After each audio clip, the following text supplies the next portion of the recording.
As the Minister said, to 8 p.m. last night in New South Wales, we report 1,351 new locally acquired cases of COVID-19.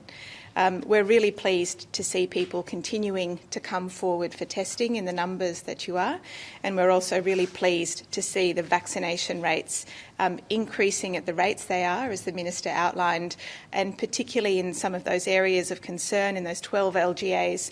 The community has done a fantastic job in coming forward in such great numbers and seeing such a rapid rise in vaccination coverage in those areas. So a big thank you to the community, and a reminder as well to please book in for your vaccinations if you haven't done already. There are plenty of opportunities through your GPs, through opportunities in local pharmacies, and as well in state hubs in New South Wales as well, both at the Sydney Olympic Park, please book in, and also at Kudos Bank Arena, where they particularly have a lot of AstraZeneca available for anybody who wants to receive a vaccine.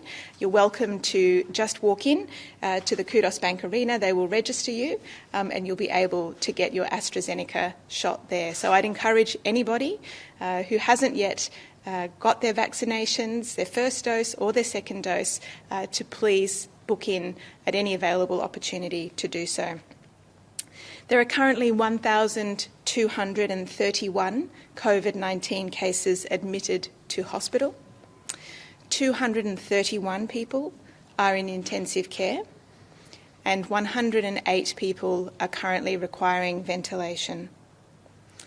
Of the 231 people in ICU, 177 are not vaccinated.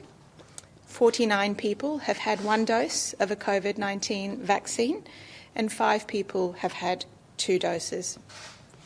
As the Minister reported, we're very sad today to announce the deaths of 12 people from COVID-19. As the Minister said, they are in a range of age groups. And again, particularly, we remind everybody of the importance of vaccination where there is strong evidence of preventing serious disease and preventing death. I'd like to give you a few more details about some of the individuals who passed away. There was a woman in her 60s from southwestern Sydney who died at home. She had underlying health conditions and had received one dose of vaccination, and she was being cared for in the community by New South Wales Health.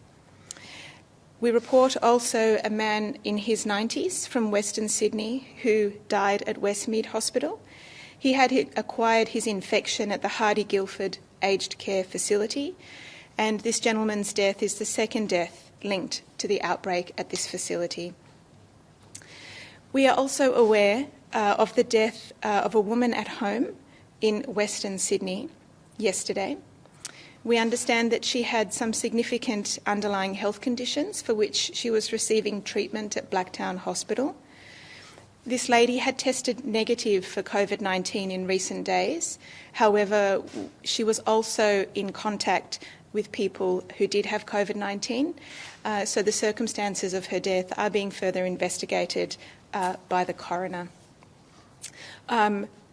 Again, it's always really upsetting every day to be announcing deaths from people from COVID-19, and again, my heartfelt sympathies go out to the families of those individuals who have lost their lives. I'd like to now move to giving you an update on some of the sewage detections that have occurred. We continue to have a very robust sewage surveillance system, which is very important, particularly for our regional areas, to identify areas of where there may be undiagnosed cases and where we need to focus our efforts and where we ask the community to come forward for testing. So I'd like to particularly ask the residents of the following areas to monitor for symptoms and come forward for testing, and those are people in Gunnedah, Inverell and the Hunter-Kurua areas, Coffs Harbour, Cowra and Young, and also Narooma. As we have seen in recent weeks, we continue to see the highest number of cases in areas of Western Sydney and southwestern Sydney, and particularly I ask the residents of the following suburbs that have the highest case numbers to continue your wonderful efforts to follow the public health advice, to come forward for testing and to take any opportunity for vaccination.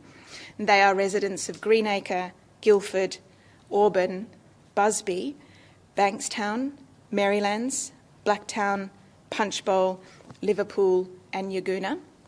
I'd also like to particularly encourage people who live in the suburbs around the Parramatta area and the Liverpool area to make a special effort to come forward for vaccination. We really want to see your vaccination rates even higher than what they are. So please, for residents of the Parramatta and Liverpool areas, please book in for your vaccinations as soon as you can.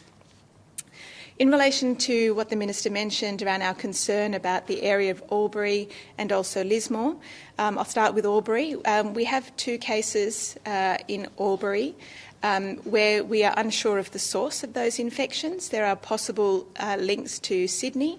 However, that is under investigation by the local public health teams. Those 2 people appear unrelated to each other.